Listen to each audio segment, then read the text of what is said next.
Have you ever been there, staring at your apprenticeship portfolio, feeling totally stuck on one specific standard? You know, the one that feels less like a guideline and more like a riddle. Well, today we're going to demystify one of the big ones, K31, the art and science of presentation. We're going to follow an apprentice named Jody as she goes from confused to super confident, and you're going to get the exact roadmap to do it too. Okay, so here's our game plan. We're going to follow Jody's journey. First up, what's the challenge she's actually facing?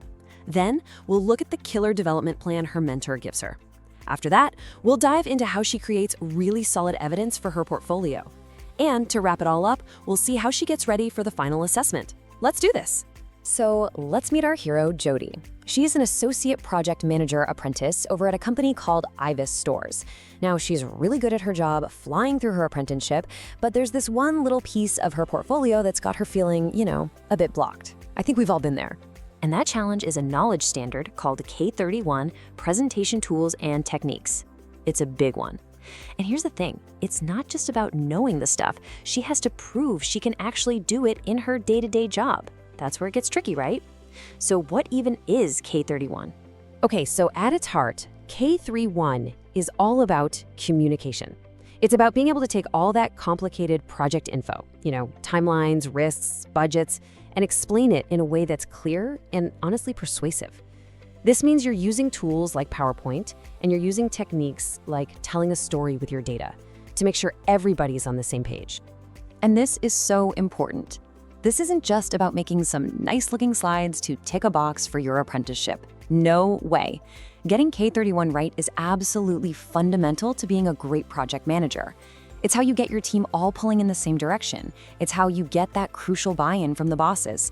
And it's how you drive the decisions that actually move your project forward. And just like that, as if on cue, her line manager, Riddle, comes over with a real-world task. A big presentation, a complex timeline, to the whole marketing team. All of a sudden, K31 isn't just some abstract standard in a portfolio. It's her next major assignment. The pressure is on. So Jody's feeling the heat a little bit, and she does what any smart apprentice would do. She reaches out to her mentor, Adam. He's a seasoned pro, he's seen it all, and he knows exactly how to break this down for her into a simple step-by-step plan. And this is the plan Adam lays out. It's so straightforward, but so effective. He's like, look, first, just get comfortable with your tools. Don't overthink it. Then, learn the techniques, the art of telling a story. Next, practice. Do a dry run, get some feedback. Then you're ready to do the real presentation for Riddle. And the last step, maybe the most important, is to reflect. What went well? What could be better for next time? It's a perfect loop. So, Jody follows Adam's plan, and guess what? She absolutely nails the presentation. The team loved it, they're all aligned, and they even spotted a potential problem early because her visuals were so clear. A massive win. But now what? How does she turn that success into evidence for her portfolio in their system, which is called APTEM? For that, she needs her coach, Olivia. Now, Olivia makes a really key point. She says, Jody, just uploading the slide deck isn't going to cut it. To create really strong evidence, you have to show the impact of what you did. So we're talking annotated screenshots of your best slides, meeting minutes that show the decisions made because of your presentation, and a personal reflection on what you did and why it worked. And this slide just perfectly shows the difference, doesn't it? A weak entry is just, here are my slides. Okay, but a strong entry tells a story. It says, I used this tool, a Gantt chart, to apply this technique, visualizing dependencies, and it had this tangible impact. The team found a problem. Tool, technique, impact. That's the magic formula. That is what assesses are desperate to see. All right, so all of this work, all this great evidence, it's all building up to the final boss, the endpoint assessment, the EPA. Now, because Jody has packed her portfolio with all this awesome impact-focused evidence, she's feeling pretty good. But her coach, Olivia, wants to make sure she's 100% ready. So they run through some practice questions. Okay, first question.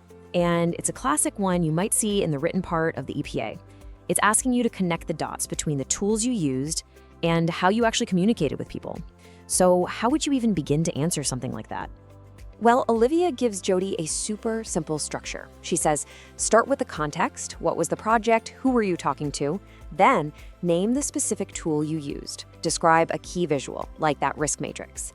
And then, this is the important part, explain how that visual made things easier to understand.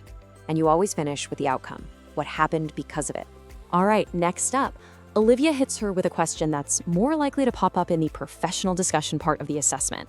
This one is less about the finished product and way more about your process, your thinking, and your preparation.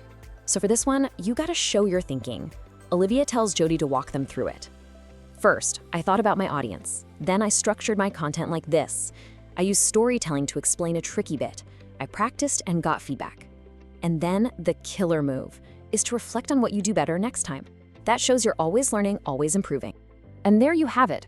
By following that path, understanding the challenge, getting a plan, evidencing her impact, and prepping for the questions, Jody didn't just pass K31.